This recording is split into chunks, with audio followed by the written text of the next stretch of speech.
मेरे प्रिय आत्मन, आइए सुनते हैं एक छोटी सी प्रेरणादायक कहानी। दिल्ली में एक धोबी और धोबन का आपस में झगड़ा हो गया। पति पत्नी के झगड़े होते रहते हैं।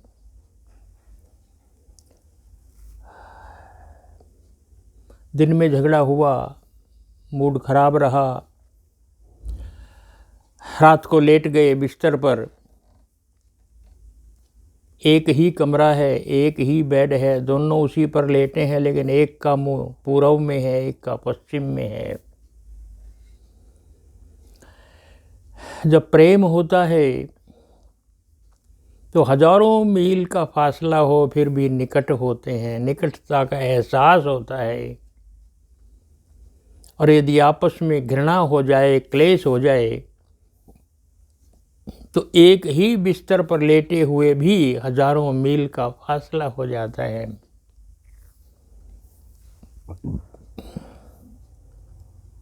पड़े रहे, नींद तो कहानी थी। प्रातःकाल सुबह 4 बजे धोबी उठा, क्योंकि लेटा नहीं जा रहा था, ऐसे क्लेश में कौन लेटे।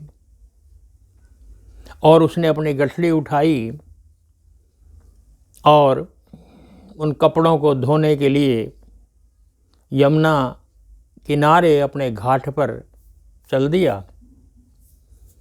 गठरी सर पर और वो यमुना नदी के किनारे किनारे चला जा रहा है अपने घाट पर। अंधेरा था अभी, प्रायः देर में ही जाता था जब दिन निकलता था, लेकिन आज रहा नहीं गया तो बस अंधेरे में ही चल पड़ा। और चलते चलते उसको ठोकर लगी, वो वहीं बैठ गया। और उसने सोचा कि अब और जाऊंगा तो और ठोकर लग सकती है, तो वो वहीं बैठ गया।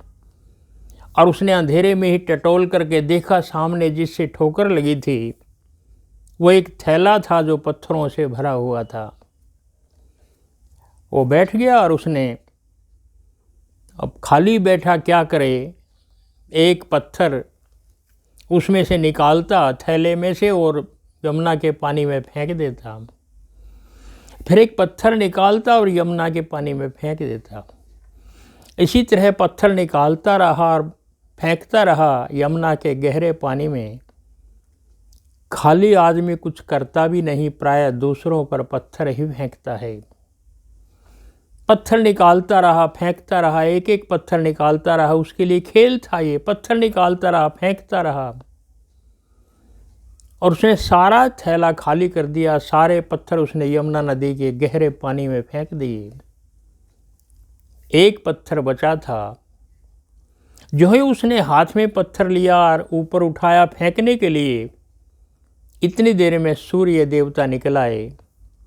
और सूर्य की किरणों की चमक जो ही पत्थर पर पड़ी, वो पत्थर चमक उठा।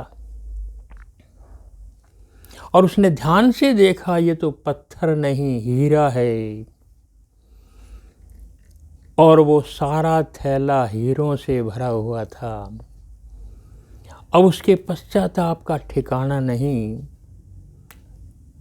इतने सारे हीरों से भरा हुआ थैला, और मैंने अपने हाथों से ही इसको एक एक सारे हीरों को गहरे पानी में फेंक दिया है। बहुत पश्चाताप हुआ।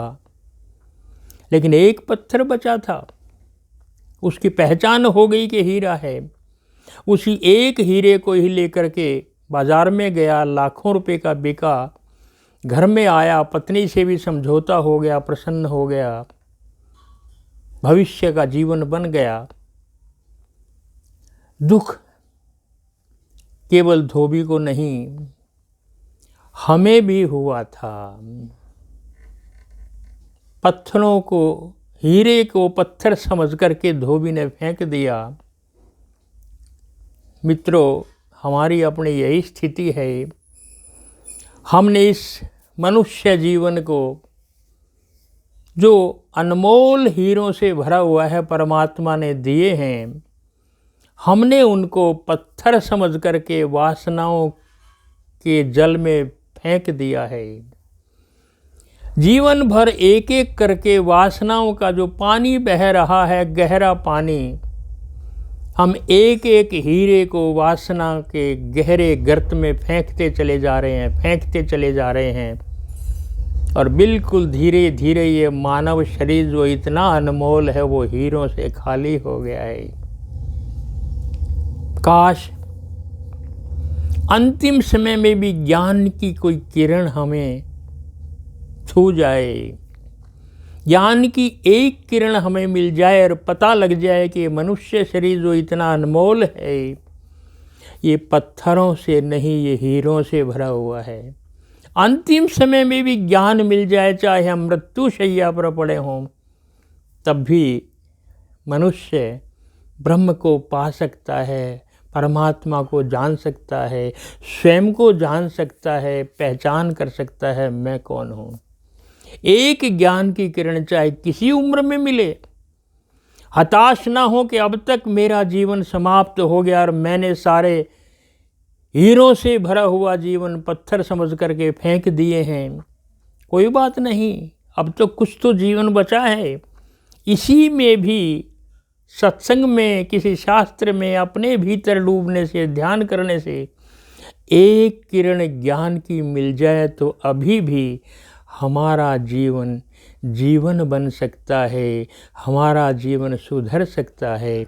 हम अभी भी हमारी आत्मा अभी भी परमात्मा से मिल सकती है। आज इतना ही। जय श्री राम।